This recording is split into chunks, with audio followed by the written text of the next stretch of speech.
Hi Mama, are you pregnant and wondering what you can take for anxiety? Today we're going to talk about 8 botanicals that you can try now during pregnancy, and then they will carry over to the postpartum time to help reduce the anxiety and stress you may be feeling as you enter motherhood. Hey Mama, I'm Tara Gregorio, certified women's herbal educator and mama of twins, and I've helped hundreds of women integrate natural remedies, and now it's your turn. Head over to my blog post, taragregorio.com, to grab your Phoebes and learn more. So if we're just meeting, welcome. I typically work with women postpartum and beyond, but many women have asked me for remedies during pregnancy, and I am so proud of you for searching for those remedies now and preparing for your birth.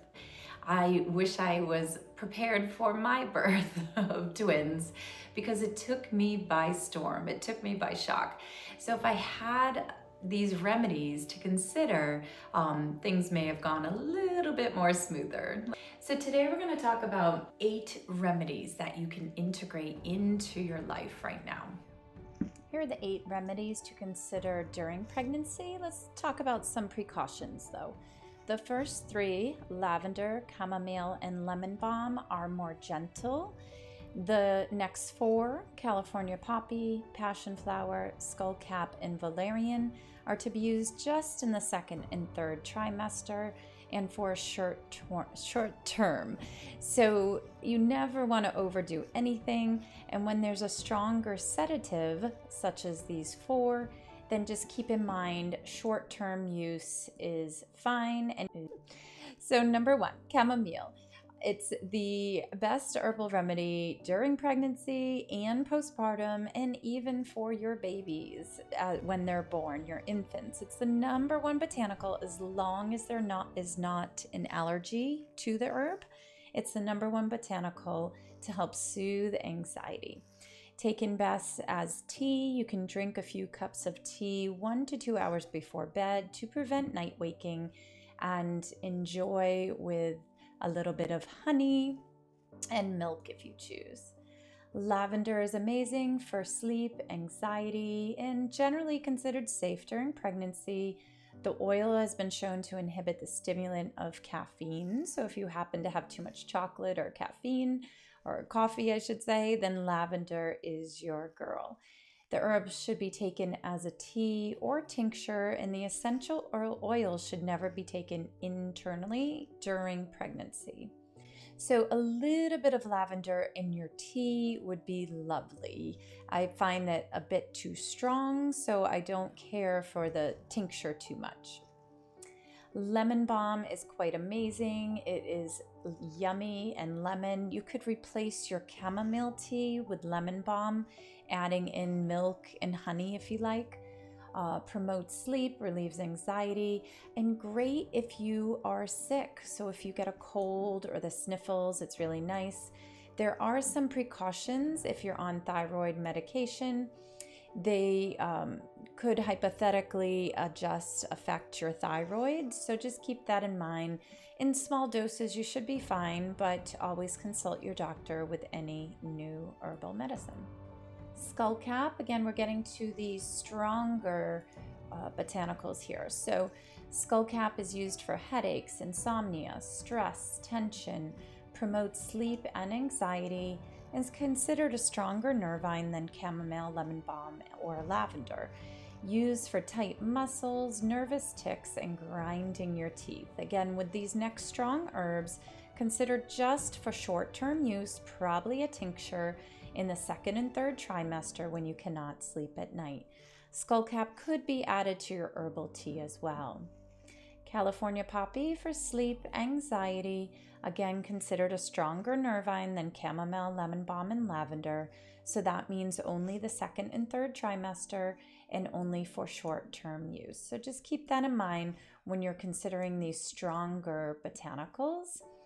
They will help immediately. Sometimes women ask, how long does it take? They will help immediately. So in a tincture form, you would just put the drops in a 1/4 cup of water and drink, and you should feel the effects immediately. If you don't, you could try 1 more dose, so 1 to 2 doses, and then pause and try some other methods like yoga nidra or breathing. Valerian is one of the stronger ones as well, known to promote sleep, relieve anxiety, and it's considered stronger than chamomile, lemon balm, and lavender. Again, consider for short-term use in the second and third trimester only. For any tincture, it's 20 to 30 drops in a quarter cup of water, 1 to 2 times for bed, and only consider doing it once in a while rather than every single night. Along with other methods like exercise, cutting back on any caffeine and chocolate, yoga, meditation, and yoga nidra, along with starting a worry journal where you sit down and write your thoughts out. Then use the combination of all these methods to help relieve anxiety. Now keep in mind, some women do get nightmares with valerian, so it's always nice to have a blend, like use valerian with passion flower or with poppy to relieve anxiety. So passion flower, if you cannot shut your mind off, this is your girl. Quiet the mind, promotes sleep, relieve anxiety, and again is considered a bit stronger than chamomile, lemon balm, and lavender, but not more than valerian. Short-term use, second and third trimester only, and again, that 20 to 30 drops in a quarter cup of water, 1 to 2 times before bed.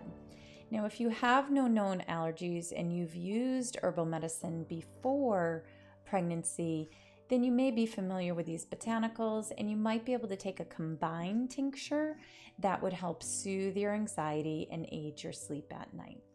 So keep in mind the first 3 herbs I would drink as a tea, and the last 4 herbs I would use as a tincture typically, unless you're using a blended herbal tea mix that you found. One is cramp bark or black haw, so you can use the two interchangeably. They have a long history as a spasmodic muscle discomfort, and during pregnancy you can use for restless leg syndrome in the back of the legs, the lower back, but particularly the calf. You may also want to ask your doctor if you are low in magnesium or if you could add magnesium if you're getting cramping. But hold on to this tincture because you will also need it for afterbirth pains and any cramping going along with PMS moving forward. So it's a wonderful tincture to have on hand for cramping, particularly in the uterine area and the calf, the lower leg and muscle. So thank you for watching this video. If you made it to the end, if you'd like to learn more, you can grab your postpartum recovery checklist, print it out, keep it stored, start purchasing your botanicals so that you are ready for your birth.